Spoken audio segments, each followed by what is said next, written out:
ನಯನ Bhargava news. ಮುಖ್ಯಾಂಶಗಳು. ಪ್ರಧಾನಿ ಮೋದಿಯೇ ನಮ್ಮ ಎಂಪಿ ಅಭ್ಯರ್ಥಿ. ಪ್ರಧಾನಿ ನರೇಂದ್ರ ಮೋದಿ ಗೆಲುವೇ ನಮ್ಮ ಗುರಿ. ಬಿಜೆಪಿ ಪದಾಧಿಕಾರಿಗಳ ಸಭೆ. ವಾರಕ್ಕೊಮ್ಮೆ ಬಿಜೆಪಿ ಕಾರ್ಯಕರ್ತರ ಸಭೆ ಆಗಬೇಕು. ವಾರ್ತೆಗಳ ವಿವರ. ನಮ್ಮ ಲೋಕಸಭಾ ಅಭ್ಯರ್ಥಿ ಪ್ರಧಾನಮಂತ್ರಿ ನರೇಂದ್ರ ಮೋದಿ. ನಮ್ಮ ಪಕ್ಷ ಬಿಜೆಪಿ ಪಕ್ಷ. ನಮ್ಮ ಚಿಹ್ನೆ ಕಮಲ ಚಿಹ್ನೆ ಅಷ್ಟೇ, ಬೇರೆ ಯಾವುದರ ಬಗ್ಗೆಯೂ ತಲೆ ಕೆಡಿಸಿಕೊಳ್ಳಬಾರದು ಎಂದು ಮುದ್ದೇಬಿಹಾಳ್ ಮತಕ್ಷೇತ್ರದ ಬಿಜೆಪಿ ಪಕ್ಷದ ಮಾಜಿ ಶಾಸಕ ರೈತ ಮೋರ್ಚಾದ ರಾಜ್ಯಾಧ್ಯಕ್ಷ ಎಸ್ ಪಾಟೀಲ್ ನಡಹಳ್ಳಿ ಹೇಳಿದರು. ಅವರು ಸೋಮವಾರ ಬಿಜೆಪಿ ಕಾರ್ಯಾಲಯದಲ್ಲಿ ಬಿಜೆಪಿ ಪಕ್ಷದ ಎಲ್ಲಾ ಮೋರ್ಚಾಗಳ ಪದಾಧಿಕಾರಿಗಳ ಸಭೆ ನಡೆಸಿ ಮಾತನಾಡಿದರು. ನಮ್ಮ ಪಕ್ಷದ ವಿರುದ್ಧ, ನಮ್ಮ ನಾಯಕರ ವಿರುದ್ಧ ಎಲ್ಲಿಯೂ ನೆಗೆಟಿವ್ ಮಾತನಾಡಕೂಡದು, ಸಕಾರಾತ್ಮಕ ಮಾತುಗಳು ಬರಬೇಕು. ನರೇಂದ್ರ ಮೋದಿ ಅವರನ್ನ ಗೆಲ್ಲಿಸುವ ಗುರಿ ನಮ್ಮದಾಗಬೇಕು. ನಮ್ಮ ಕುಟುಂಬದಲ್ಲಿ ನಾನು ಬೆಳೆಸಿ ಬದುಕು ಕಲ್ಪಿಸಿಕೊಟ್ಟ ವ್ಯಕ್ತಿಯ ಆಡಿದ ಮಾತುಗಳು ನನಗೆ ಹೆಚ್ಚು ನೋವು ಕೊಟ್ಟಿವೆ ವಿನಃ ನಮ್ಮ ಪಕ್ಷದ ಕಾರ್ಯಕರ್ತರು ಮುಖಂಡರು ಆಡಿದ ಮಾತುಗಳ ಬಗ್ಗೆ ಬೇಸರವಿಲ್ಲವೆಂದ ಅವರು, RS ಪಾಟೀಲ್ ಕುಚ್ಬಾಳ್ ಅವರು ನಮ್ಮ ಪಕ್ಷದ ಜಿಲ್ಲಾಧ್ಯಕ್ಷರಾಗಿದ್ದು ಅದನ್ನು ನಾನು ಒಪ್ಪಿಕೊಳ್ಳುತ್ತೇನೆ. ನೀವು ಒಪ್ಪಿಕೊಳ್ಳಬೇಕು. ಪಕ್ಷದ ತೀರ್ಮಾನಕ್ಕೆ ಬದ್ಧರಾಗಿರಬೇಕು ಎಂದರು.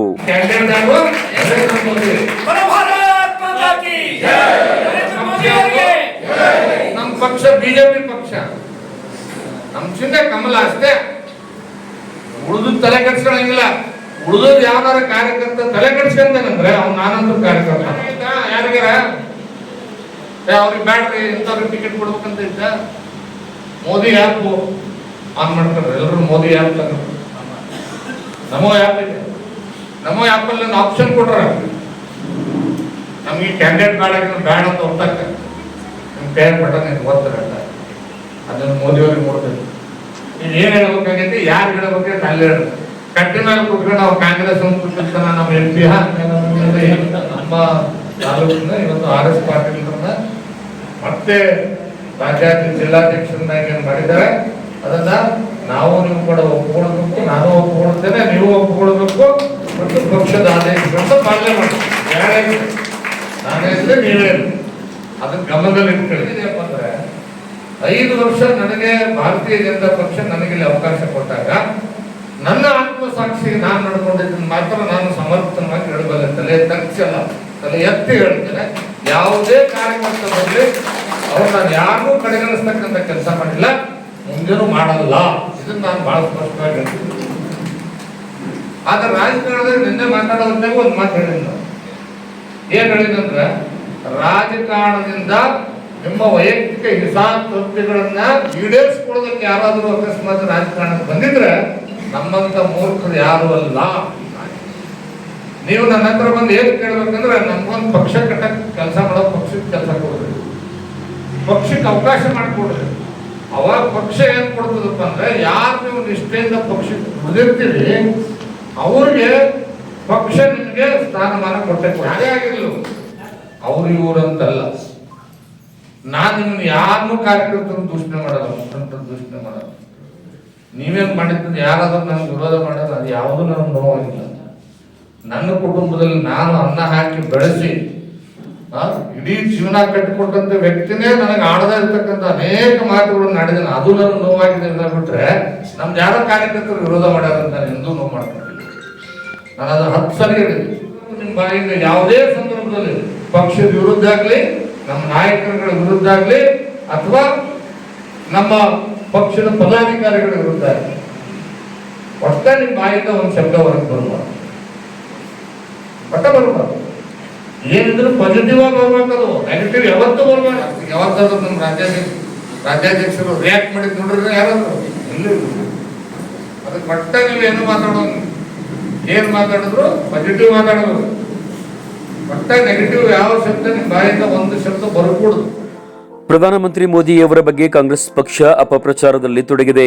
ಜನರಿಗೆ ಸತ್ಯಾಂಶವನ್ನು ತಿಳಿಸುವ ಕೆಲಸ ಪಕ್ಷದ ಕಾರ್ಯಕರ್ತರ ಮೇಲಿದೆ. ದೇಶದೆಲ್ಲೆಡೆ ವಿಮಾನ ನಿಲ್ದಾಣ, ಹೈಟೆಕ್ ರೈಲು ನಿಲ್ದಾಣ ವ್ಯವಸ್ಥೆ ಮಾಡಿದ್ದಾರೆ. ವಿಶ್ವದಲ್ಲಿ ಭಾರತೀಯರನ್ನ ಗೌರವದಿಂದ ಕಾಣುವಂತಹ ವಾತಾವರಣ ಮೋದಿ ಅವರಿಂದ ಆಗಿದೆ. ಪ್ರಧಾನಿ ಮೋದಿ ಜನರ ಬದುಕನ್ನ ಕಟ್ಟಿಕೊಡುವ ಕೆಲಸವನ್ನ ಮಾಡಿದ್ದಾರೆ. ಈಗ ದೇಶದಲ್ಲಿ ಶ್ರೀರಾಮ ಬಂದಾಯಿತು, ಇನ್ನು ರಾಮನ ಬಂಟ ಹನುಮಂತನಂತೆ ದೇಶವನ್ನ ರಾಮ ರಾಜ್ಯವನ್ನಾಗಿ ಪ್ರಧಾನಿ ನರೇಂದ್ರ ಮೋದಿ ಅವರು ಮಾಡಲಿದ್ದಾರೆ ಎಂದರು. 61,000 ಕೋಟಿ 10 ವರ್ಷದಲ್ಲಿ ಮನಮೋಹನ್ ಸಿಂಗ್ ಅವರು ಪ್ರಧಾನಮಂತ್ರಿ ಆದರು. ನಮ್ಮ ನರೇಂದ್ರ ಮೋದಿ ಕೊಟ್ಟಿರೋದು ಎಷ್ಟು ಗೊತ್ತಿಲ್ಲ, ಕರ್ನಾಟಕಕ್ಕೆ 10 ವರ್ಷದಲ್ಲಿ 2,36,000 ಕೋಟಿ. 60,000 ಕೋಟಿಯಲ್ಲಿ 2,30,000 ಕೋಟಿ, 2,36,000 ಕೋಟಿ, 236% ಜಾಸ್ತಿ ಕೊಟ್ಟಾರ. ಆದ್ರೆ ಸಿದ್ದರಾಮಯ್ಯ ಹೇಳ್ತಾರೆ 2,000 ಕೋಟಿ ಕೊಟ್ಟರು. ಎಷ್ಟು ಕೊಟ್ಟರು? 81 ಚಿಲ್ಲರೆ ಕೊಟ್ಟರು. 82,000 ಕೋಟಿ, 81ರಲ್ಲಿ 82,000 ಕೋಟಿ. ನರೇಂದ್ರ ಮೋದಿ ಅವರು ಕರ್ನಾಟಕ ಕೊಟ್ಟರು 10 ವರ್ಷದಲ್ಲಿ 2,82,000 ಕೋಟಿ ಕೊಟ್ಟಿದ್ದಾರೆ. ಇದು ಪಕ್ಕಾ ಫಿಗರ್ ಆಗುತ್ತೆ, ಸುಳ್ಳು ಪಳ್ಳಲ್ಲ. 2,82,000 ಕೋಟಿ ನಮ್ಮ ಕರ್ನಾಟಕಕ್ಕೆ ಅನುದಾನ ಕೊಟ್ಟರು. ಆದ್ರೆ ಸಿದ್ದರಾಮಯ್ಯ ಹೇಳ್ತಾರೆ ದುಡ್ಡೇ ಕೊಟ್ಟಿಲ್ಲ. ನಾವು ನೀವು ನೆಮ್ಮದಿಯಿಂದ ಹೆಮ್ಮೆಯಿಂದ ಬದುಕಬೇಕಾಗಿದ್ರೆ, ಶ್ರೀಮಂತ ರಾಷ್ಟ್ರ ಆಗ್ಬೇಕಾಗಿದ್ರೆ ನಾವು ನೀವು ಸಂಕಲ್ಪ ಮಾಡಬೇಕಾಗಿತ್ತು. ಅಲ್ರಿ ಮೋದಿಗೆ ಯಾರದ್ರಿ ನಮ್ಮದ ನೋಡ್ರಿ, ಹೆಂಡತಿ ಮಕ್ಕಳು ಮನೆ ಮಠ ಏನ್ ರೊಕ್ಕ ಗಳಿಸೋದೈತಿ? ಏನಿಲ್ಲ. ಚೀಲ ಹಾಕೊಂಡು ಹೊರಟು ಬಂದಿರೋ 17ನೇ ವರ್ಷಕ್ಕೆ 75 ವರ್ಷ ಆಗ್ತಾ ಬಂತು ಅಲ್ವಾ? 74 ಮುಗಿತು ಅವ್ರಿಗೆ. ಇಲ್ಲಿ 72 24 ಗಂಟೆ ದೇಶಕ್ಕೋಸ್ಕರ ಕೆಲಸ ಮಾಡ್ತಾರೆ. ರೊಕ್ಕ ಮಾಡಿದ್ದಾರೆ 11 ದಿನ ರೊಕ್ಕ ಮಾಡಿ ಉಪವಾಸ, 11 ದಿನಾನು ಬರೀ 2 ನೀರು ಕೊಡಿಸ್ತಾರೆ. ಆಮೇಲೆ ನೆಲದ ಮೇಲೆ ಮಲಗಿದ್ರು, ಹಾಸಿಗೆ 11 ದಿನ. ನಾವು ನೀವು ಮಲಗಕ್ಕಾಗತ್ತೆ? ನಾವು ನೀವು ಉಪವಾಸ ಮಾಡಕ್ಕಾಗತ್ತ? ಸಾಧ್ಯ ಇಲ್ಲ. ಕಂಟಿನ್ಯೂ ಜಳಕ ಮಾಡಿ ಸಮುದ್ರದಲ್ಲಿ ಮುಳುಗಿರೋದು. ಹೌದು, -5 ಡಿಗ್ರಿ. ವಿಶ್ವದಲ್ಲಿ, ಇಡೀ ವಿಶ್ವದಲ್ಲಿ ಎಲ್ಲ ನಾಯಕರುಗಳ ಹೆಸರುಗಳನ್ನು ಮುಂದಿಟ್ಟು ಇಡೀ ವಿಶ್ವದಲ್ಲಿ ಸರ್ವೆ ಮಾಡಿದ್ರೆ 170% ಜನ ಇಡೀ ವಿಶ್ವದ ಜನಪ್ರಿಯ ನಾಯಕ ಯಾರು ಅಂತ ಇಡೀ ವಿಶ್ವದ ಜನ ಹೇಳೋದು ನರೇಂದ್ರ ಮೋದಿ. 78%. ಅದಕ್ಕೆ ಅಂತ ಒಂದು ಪಕ್ಷದಲ್ಲಿ ಒಬ್ಬ ಕಾರ್ಯಕರ್ತನಾಗಿರೋದಕ್ಕೆ ನಾವು ನೀವು ಕೂಡ ಹೆಮ್ಮೆ ಪಡಬೇಕು. ರಾಮನ ವನವಾಸ ಮುಕ್ತ ಆಗಿದೆ, ರಾಮ ಬಂದಾಗಿದೆ. ರಾಮ ರಾಜ್ಯವನ್ನು ಕಟ್ಟೋದಕ್ಕೆ ರಾಮನ ಬಂಟ ನರೇಂದ್ರ ಮೋದಿ ಎನ್ನುವ ಹನುಮಂತ ಇವತ್ತು ಸಿದ್ಧ ಆಗಿದ್ದಾರೆ.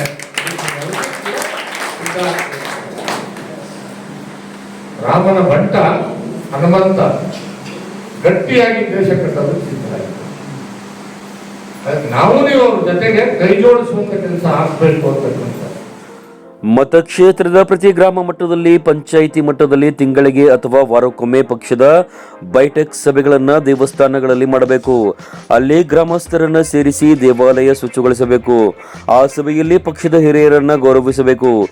ಎಲ್ಲ ಸೇರಿ ಭೋಜನವನ್ನ ಮಾಡಿ ದೇಶದಲ್ಲಿ ಏನು ನಡೆದಿದೆ, ಏನೆಲ್ಲ ಅಭಿವೃದ್ಧಿ ಆಗಿದೆ, ಪ್ರಧಾನಿ ಮೋದಿಯವರ ಯೋಜನೆಗಳ ಬಗ್ಗೆ ವಿವರಿಸಬೇಕು. ರೈತರ ಖಾತೆಗೆ ಕೇಂದ್ರ ನೀಡುವ ಹಣದ ಬಗ್ಗೆ, ಡೀಸೆಲ್ ಸಬ್ಸಿಡಿ ಬಗ್ಗೆ, ರಾಜ್ಯ ಬಿಜೆಪಿ ಸರ್ಕಾರ ಮಾಡಿದ ಸಂಧ್ಯಾ ಸುರಕ್ಷಾ ಭಾಗಲಕ್ಷ್ಮಿ ಬಾಂಡ್, ರೈತರಿಗೆ ಉಚಿತ ವಿದ್ಯುತ್, ಮೋದಿಯವರು ನೀಡುವ ಅಕ್ಕಿ ಬಗ್ಗೆ, ಆಯುಷ್ಮಾನ್ ಕಾರ್ಡ್, ಅಂಗವಿಕಲರ ವೇತನ, ಗೊಬ್ಬರ ಸಬ್ಸಿಡಿ ಬಗ್ಗೆ, ಬಿಜೆಪಿ ಮಾಡಿದ ಯೋಜನೆ ಕುರಿತು ವಿವರಿಸಬೇಕು ಮತ್ತು ಕಾಂಗ್ರೆಸ್ ಪಕ್ಷದ ದುರಾಡಳಿತ, ಭ್ರಷ್ಟಾಚಾರ ಬಗ್ಗೆ ತಿಳಿ ಹೇಳಬೇಕು ಎಂದು ನಡಹಳ್ಳಿ ಪಕ್ಷದ ಪದಾಧಿಕಾರಿಗಳಿಗೆ ಸೂಚನೆಯನ್ನ ನೀಡಿದರು. ಪದಾಧಿಕಾರಿಗಳ ಸಭೆಯಲ್ಲಿ Gangadharrao Nadagoud, Munnadani, BP Kulkarni, Kashibai Rampur, SV Chalavadi, Sangamma Devaralli, DK Patil, Basavaraja Chittargi, Manjunath Gowda Patil, Girish Gowda Patil, Shrishail Doddamani, Gauramma Hunagund, Lakshman Bijjur, Muttanna Huggi, Shivu ಕಣ್ಣೋಳಿ, Harish Natikar, Vijayakumar Badageri ಸೇರಿದಂತೆ ಅನೇಕ ಪಕ್ಷದ ಮುಖಂಡರು ಮಾತನಾಡಿ ಪ್ರಧಾನಮಂತ್ರಿ ನರೇಂದ್ರ ಮೋದಿ ಅವರನ್ನ ಆರಿಸಿ ತರಲು ಹಗಲಿರಲು ಶ್ರಮಿಸುತ್ತೇವೆ. ಪ್ರತಿಯೊಬ್ಬ ಬಿಜೆಪಿ ಕಾರ್ಯಕರ್ತರು 10 ಜನರಿಗೆ ಕೇಂದ್ರ ಮತ್ತು ರಾಜ್ಯ ಬಿಜೆಪಿ ಸರ್ಕಾರ ಮಾಡಿದ ಸಾಧನೆ, ಜನಪರ ಯೋಜನೆಗಳ ಬಗ್ಗೆ ವಿವರಿಸುವ ಕೆಲಸವನ್ನ ಮಾಡುತ್ತೇವೆ. ಪಕ್ಷದಲ್ಲಿ ನಮ್ಮ ವೈಯಕ್ತಿಕ ಭಿನ್ನಾಭಿಪ್ರಾಯ, ಆಂತರಿಕ ಕಲಹ ಎಲ್ಲವನ್ನ ಬದಿಗೊತ್ತಿ ನರೇಂದ್ರ ಮೋದಿ ಅವರ ಗೆಲುವಿಗೆ ಶ್ರಮಿಸುತ್ತೇವೆ ಮತ್ತು ಮುದ್ದೇಬಿಹಾಳ್ ಮತಕ್ಷೇತ್ರದಲ್ಲಿ ನಡಹಳ್ಳಿಯವರು ಮಾಡಿದ ಅಭಿವೃದ್ಧಿ ಕೆಲಸವನ್ನ ವಿವರಿಸುವುದಾಗಿ ತಿಳಿಸಿದರು. ಪ್ರಾಸ್ತಾವಿಕವಾಗಿ ಮಂಡಲ ಅಧ್ಯಕ್ಷ ಜಗದೀಶ್ ಪಂಪಣ್ಣವರು ಮಾತನಾಡಿದರು. ಸಭೆಯಲ್ಲಿ ಬಿಜೆಪಿ ಪಕ್ಷದ ಎಲ್ಲಾ ಮೋರ್ಚಾಗಳ ಪದಾಧಿಕಾರಿಗಳು, ಪಕ್ಷದ ಹಿರಿಯ ಕಿರಿಯ ಮುಖಂಡರು, ಕಾರ್ಯಕರ್ತರು ಹೆಚ್ಚಿನ ಸಂಖ್ಯೆಯಲ್ಲಿ ಭಾಗವಹಿಸಿದ್ದರು. ಪ್ರತಿ ಹಳ್ಳಿ ಮಟ್ಟದಲ್ಲಿ ಕೂಡ ನಾವು ಮಾಡಬೇಕು. 4 ಜನ ಇರಲಿ, 8 ಜನ ಇರಲಿ, ಅವರ ಹತ್ರ ನಮ್ಮ ಹಿಂದಿನ ಶಾಸಕರು ಮಾಡಿದಂತ ಅಭಿವೃದ್ಧಿ ಕೆಲಸಗಳನ್ನು ಕೂಡ ಅವ್ರಿಗೆ ಹೇಳ್ಬೇಕು ಅವ್ರಿಗೆ. ಯಾಕಂದ್ರೆ ಈಗ ಇನ್ನೂ ಕೆಲಸ ನಡೀತಾ ಇರೋದೆಲ್ಲ ಹಿಂದಿನ ನಮ್ಮ ಶಾಸಕರು ಮಾಡಿದಂತ ತಂದಂತ ಕೆಲಸಗಳೇ ಅದನ್ನೆಲ್ಲ ನಾವು ಮಾಡ್ತಾ ಇದೀವಿ ಅಂತ ಕೇಳ್ತಾ ಇರೋದು. ಉದಾಹರಣೆಗೆ 40 800 ಮನೆಗಳನ್ನ ತಗೊಂಡ್ರು. ಅವರ ಒಂದು 20 ವರ್ಷದಲ್ಲಿ ಕೂಡ 800 ಮನೆ ತಂದಿದ್ದು ನಮ್ಗೆ ಇವತ್ತಿಗೆ ಗೊತ್ತಿಲ್ಲ. ನಾವಲ್ಲಿ ಇವಾಗ ನಮ್ಗೆ ಗೊತ್ತಿಲ್ಲ. ಆ ತಂದಂತ 800 ಮನೆಯಲ್ಲಿ 720 ಮನೆಗೆ ವರ್ಕ್ ಆರ್ಡರ್ ಕೊಟ್ಟಿದ್ದಾರೆ. ಅದರಲ್ಲಿ 3 ತಿಂಗಳ ಈ ಚುನಾವಣೆಯ ಸಲುವಾಗಿ ಆ ಕೆಲಸಗಳನ್ನು ತಡೆ ಹಿಡಿದ್ರು. GPS ಮಾಡಲಿಲ್ಲ. ಚುನಾವಣೆ ಆದ್ಮ್ಯಾಗ ಕೂಡ ಸಹಿತ GPS ಮಾಡಲಿಲ್ಲ. ಮುಂದವರು ನಾವು ಮಾಡಲಿಲ್ಲ ಅಂತಂದ್ರೆ ಒಂದು ಹೋರಾಟವನ್ನು ಮಾಡೋಣ ಅಂತೇಳಿ ತಮ್ಮಲ್ಲೆಲ್ಲ ಕೇಳ್ಕೊಂಡು ಒಂದು ದಿನಾಂಕವನ್ನು ನಿಶ್ಚಯ ಮಾಡಿ ಒಂದು ಉಗ್ರ ಹೋರಾಟ ಮಾಡಬೇಕಾಗ್ತದೆ. ಇಂಥವಕ್ಕೆಲ್ಲ ನ್ಯಾಯದ ಒಂದು ಆಡಳಿತ ಇವತ್ತು ನಡೀತಾ ಇದೆ. ಎಲ್ಲರೂ ಇರೋರು ಬಡವರು ಇದ್ದಾರೆ, ಮತ ಹಾಕಿದವ್ರು ಕೂಡ ಬಡವರು, ಕೆಲವರು ಕಾಂಗ್ರೆಸ್ಗೆ ಹಾಕಿದವ್ರು ಕೂಡ. ಆದ್ರೆ ಮಂದಿ ಹೇಳಿಕೆಯಿಂದ ಬಿಜೆಪಿ ಹಾಕ್ಯಾರ ಅಂತೇಳಿ ಅವ್ರಿಗೂ ಮನೆ ಆಗ್ತಿಲ್ಲ. ಇಂಥವೆಲ್ಲ ನಡೀತಾ ಇದಾವೆ. ಊರಲ್ಲಿ ಅನ್ಯಾಯ ಆಗ್ತಿದ್ರೆ ಒಂದು ಆ ಸಂಘಟನೆ ತಮ್ಮ ಎಲ್ಲರಿಗೂ ಉಪ ಆಗ್ತದ. ಅದ್ರ ಹೋರಾಟಕ್ಕೆ ಯಾವುದೋ ಹಳ್ಳಿಯಲ್ಲಿ ಅನ್ಯಾಯ ಆಗ್ತಿದೆ ಅಂತಂದ್ರೆ ಎಲ್ಲರೂ ಕೂಡ ಇಲ್ಲಿ ಹೋಗುವಂತ ಒಂದು ಮನಸ್ಥಿತಿಯನ್ನ ನಾವು ಇಟ್ಕೊಳ್ಳೋಣ. ಆ ಊರಿಂದ ಅವರಿಗೆ ಬಿಡೋದು ಬೇಡ. ಅವಾಗ ನಮ್ಮ ಸಂಘಟನೆ ಆಗ್ತದೆ. ರಾಮ ಮಂದಿರ ಆಗಬೇಕಂತ 500 ವರ್ಷದ ಕನಸು ನನಸಾಗಬೇಕಂತಂದ್ರೆ ಮೋದಿಯವರೇ ಬರಬೇಕಾಯ್ತು. ಯಾಕಂತಂದ್ರ ಮೋದಿಯವರಿಗೆ ನಾವು ಈ ಒಂದು 10 ವರ್ಷದ ಅವಧಿ ಒಳಗ ನಮ್ಮ ಒಂದು ಭಾರತ ದೇಶದೊಳಗೆ ಏನಂದ್ರ ಎಲ್ಲ ಸುಧಾರಣೆ ಆಗೈತೆ ಅನ್ನೋದು ನಿಮ್ಮ ಎಲ್ಲರಿಗೂ ಗೊತ್ತು. ಎಷ್ಟು ನಾವು ನೆಮ್ಮದಿಯ ಜೀವನ ಮಾಡ್ತಾ ಇದ್ದೀವಿ ಅನ್ನೋದು ಗೊತ್ತು. ಈ ಕೊರೋನಾ ಟೈಮ್ದೊಳಗೆ ಎಷ್ಟೆಲ್ಲ ನಾವು ಇವತ್ತಿನ ಜನ ಜೀವಂತ, ಇಷ್ಟು ಜನ ಸಾಕಷ್ಟು ಜನ ಜೀವಂತ ಇದ್ದೀವಿ ಮತ್ತೆ ಎಷ್ಟೋ ಎಲ್ಲರೂ ನೆಮ್ಮದಿಯ ಜೀವನ ಮಾಡ್ತಾ ಇದ್ದಾರೆ ಅಂತಂದ್ರೆ ಅದಕ್ಕೆ ನಮ್ಮ ಸನ್ಮಾನ್ಯ ಮೋದಿಜಿಯವರ ಕಾರಣ. ಮಾಡಬೇಕಾಗಿದ್ದು ಇಷ್ಟೇ. ಏನಪ್ಪಾ ಅಂತಂದ್ರ ನಮ್ಮ ದೇಶದ ಪ್ರಧಾನಮಂತ್ರಿ ನರೇಂದ್ರ ಮೋದಿಜಿ ಅವರು LPG ಗ್ಯಾಸ್ ಕೊಟ್ಟರು. ಆ ಗ್ಯಾಸ್ ಬರೋಕ್ಕಿಂತ ಮುಂಚಿತ ನಮ್ಮ ದೇಶದಲ್ಲಿ, ನಮ್ಮ ರಾಜ್ಯದಲ್ಲಿ, ನಮ್ಮ ಗ್ರಾಮಗಳಲ್ಲಿ ಆ ಗ್ಯಾಸ್ ಯಾರ ಮನೆಯಾಗ ಇರ್ತಿದ್ದಪ್ಪ ಅಂತಂದ್ರ ಶ್ರೀಮಂತರ ಮನೆಯಾಗ ಅಷ್ಟೇ ಇರ್ತಿದ್ದು, ಬಡವರ ಮನೆಯಾಗ ಇರ್ತಿದ್ದಿಲ್ಲ. ಆ ಗ್ಯಾಸು ಅದ್ರ ಕಷ್ಟ ಯಾಕೆ ಗೊತ್ತಲ್ಲಪ್ಪ ಅಂದ್ರೆ ಅದು ಬಡತನದ ಕುಟುಂಬದಲ್ಲಿ ಹುಟ್ಟಿ ತನ್ನ ತಾಯಿ ಕಷ್ಟಪಟ್ಟಿದ್ದು ನೋಡಿ ಹೆಣ್ಮಕ್ಳ ಕಣ್ಣು ಮಳೆಗಾಲದಿಂದ ನಾವು ನೋಡ್ತಿದೀವಿ, ಕಣ್ಣಾರೆ ನೋಡಿವಿ. ನಮ್ಮ ಹಳ್ಳಿ ಭಾಷೆ ಒಳಗೆ ಹೆಣ್ಮಕ್ಳು ಏನ್ ಮಾಡ್ತಿರಪ್ಪ ಅಂದ್ರ ಮಜ್ಜಿಗೆ ಹಳ್ಳಿ ಹಿಂಗ ತೋರಿಸಿ ಕಣ್ಣೀರ್ ಹಾಕೊಂಡು ಮಲ್ಕೊತಿದ್ರು. ಯಾಕಪ್ಪ ಅಂದ್ರೆ ಹೊಗಿನಟ್ಟು ಕಣ್ಣುಗಳು ದವಸ ಹೆಣ್ಮಕ್ಳು ಹೋಗ್ತಿದ್ದು. ಇವನ್ನೆಲ್ಲ ನಾವು ಹಳ್ಳಿಯಲ್ಲೇ ಹೋಗಿ ಜನರ ಮುಂದೆ ಹಚ್ಕೋಬೇಕು, ಹೆಣ್ಮಕ್ಳ ಮುಂದ. ಅದು ನಮ್ಮ ದೇಶದ ಪ್ರಧಾನಮಂತ್ರಿಗಳು ಕೊಟ್ಟಿದ್ದು. ಬೇಟಿ ಪಢಾವ್ ಬೇಟಿ ಬಚಾವ್ ಅಂತ ಹೇಳಿದ್ರು. ಈ ಕಾರ್ಯಕ್ರಮಗಳ ಬಗ್ಗೆ ನಾವು ಹೇಳಬೇಕು. ನಮ್ಮ ದೇಶದ ಪ್ರಧಾನಮಂತ್ರಿ ನರೇಂದ್ರ ಮೋದಿಜಿ ಅವರು ನಾವು ಇವತ್ತ ನಮ್ಮ ಮನೆಯಾಗ ನಾವು ಕಸ ಮನೆಯಾಗ ಒಂದು ವಿಚಾರ ಮಾಡಿ ಬರೀತಿರ್ತಾರೆ ಸ್ವಲ್ಪ ಸರ್ಕಾರ ಆದ್ರೆ. ಆದ್ರೆ ದೇಶದ ಪ್ರಧಾನಮಂತ್ರಿಯಾಗಿ ಫಸ್ಟ್ ಸ್ವಚ್ಛ ಭಾರತ ಆಂದೋಲನವಾಗಿ ಕಸಬರಿಗಿದ್ದವ್ರು ಯಾರಾದ್ರೆ ಧೀಮಂತ ನಾಯಕ ನಮ್ಮ ದೇಶದ ಪ್ರಧಾನಮಂತ್ರಿ ನರೇಂದ್ರ ಜನತಾ ಪಕ್ಷದಲ್ಲಿ ಅವ್ರ ಮೇಲೆ ಇವ್ರ ಮೇಲೆ ಅವ್ರು ಕೇಳಿ ಇವ್ರು ಕೇಳೋದು ಹಿಂಗೆ ಬೇರೆದವ್ರಿಗೆ ನಾವು ಪಟ್ಟು ಮಾಡೋದು ಬೇಡ. ನಮ್ಮ ಮನೆಯಾಗ ನಮ್ಮ ಮಂದಿ ಜಗ್ಗವ್ರು ಅದ, ಅದನ್ನ ನಾವು ಅರ್ಥ ಮಾಡ್ಕೊಳ್ಳಿ. ಚಲೋ ವರ್ಷ ಹೇಳಿದ್ರೆ 70,000 ನಾವು ಗೆದ್ದೆ ಬಂದಿದ್ದು 70,000 ಅಲ್ರಿ, 1,40,000 ನಾವು. ಆದ್ರೆ ಮಾಡೋ ಮನಸ್ಸು ಹೇಗಿತ್ತಂತಂದ್ರೆ ಮುಂದಿನ ದಿನಗಳಲ್ಲಿ ಮೋದಿಜಿ ಅವ್ರ ಕಂಡ ಇವತ್ತು ಸನ್ಮಾನ್ಯ ಎಸ್ ಪಾಟೀಲ್ ನಡೆಯುವ ಹಾಕ್ಸಿರುವಂತ ಅಭಿವೃದ್ಧಿ ಕಾರ್ಯಗಳು ಇರೋದವಲ್ಲ ಇಲ್ಲಿ ಮುದ್ದೇಬಿಹಾಳ್ ತಾಲೂಕು ತುಂಬ ಅವು ಬೇರೆಗಳಾಗಿ ಕೆಲಸ ಮಾಡಬೇಕು. ಅದು ಆಲದ ಮರ ಕೆಳಗಡೆ ನಾವು ಬೇರೆ ಎಷ್ಟು ಗಟ್ಟಿ ಇರ್ತಾವೋ ಅಷ್ಟು ಆ ಒಂದು ಮರ ಗಟ್ಟಿಯಾಗಿರ್ತದೆ. ಇವತ್ತು ನಮ್ಮ ಇಡೀ ನಮ್ಮ ದೇಶಕ್ಕೆ ಗಟ್ಟಿಯಾದಂತ ಒಂದು ಇವತ್ತು ನಮಗೆ ಮಾತುಗಳು ಸಿಗ್ತಾವೆ. ಶ್ರೀರಾಮ ಮಂದಿರ ನಮಗೆ ಸಿಕ್ತು ಅನ್ನೋದಕ್ಕೆ ಕಾರಣ ಮೋದಿಜಿಯವರು. ಯಾಕಂದ್ರೆ ನಾವೆಲ್ಲರೂ ತಳದಲ್ಲಿ ಬೇರೆಗಳ ಗಟ್ಟಿಯಾಗಿದ್ದಾಗ ಮೋದಿಜಿಯವರ ಒಂದು ಕೈಯನ್ನು ನಾವು ಬಲಪಡಿಸಲಿಕ್ಕೆ ಸಾಧ್ಯ ಆಗ್ತದೆ. 10 kg ಅಕ್ಕಿ ಕೊಡ್ತೀವಿ ನಾವು, 10 kg. ಇವತ್ತು ಮಂದಿಗೆ ತಿನ್ನಾಕ 1 kg ಕೊಡಕತ್ತಿಲ್ಲ ಸ್ವಾಮಿ. ನೀವು 10 kg ಎಲ್ಲಿಂದ ಕೊಡ್ತೀರಿ? ಆಶ್ವಾಸನೆ ಕೊಡ್ಬೇಕಾದ್ರ ತಿಳ್ಕೊಂಡು ನೋಡಿ ಕೊಡ್ಬೇಕು. ನರೇಂದ್ರ ಮೋದಿ ಅವರು ಕೇಂದ್ರ ಸರ್ಕಾರದಿಂದ 5 kg ಕೊಡ್ತಾರ, ನೀವು 10 kg ಒಂದು 5 kg ಸೇರಿಸಿ ಜನರಿಗೆ ನೀವು 15 kg ಕೊಡ್ಬೇಕು. ಎಲ್ಲಿಂದ ಕೊಡಕತ್ತೀರಿ? ಎಲ್ಲಿಂದನೂ ಕೊಡಕತ್ತಿಲ್ಲ. ನರೇಂದ್ರ ಮೋದಿ ಅವರು ಕೊಡ್ತಾರ, ಕೇಂದ್ರ ಸರ್ಕಾರದಿಂದ ಬರ್ತಕ್ಕಂಥ 5 kg ಅಕ್ಕಿನೇ ನಾವೆಲ್ಲರೂ ಇವತ್ತ ಊಟ ಮಾಡಕತ್ತೀವಿ ಅಂತ ಈ ಸಂದರ್ಭ ಮುಖಾಂತರ ಹೇಳ್ತೀವಿ. ಅದ್ರ ಸುಳ್ಳು ಆಶ್ವಾಸನೆ ಹೆಚ್ಚಿನ ಈ ಕಾಂಗ್ರೆಸ್ ಸರ್ಕಾರ ಬಂದ್ಮೇಲೆ ನಾವು ನೋಡಕತ್ತೀವಿ. ಇನ್ನೊಂದು ಡಿ.ಕೆ. ಶಿವಕುಮಾರ್ ಅವ್ರು ಹೇಳ್ತಾರ, ಯುವಕರಿಗೆ ಉದ್ಯೋಗ ಸೃಷ್ಟಿ ಮಾಡ್ತೀವಿ ಅಂತ.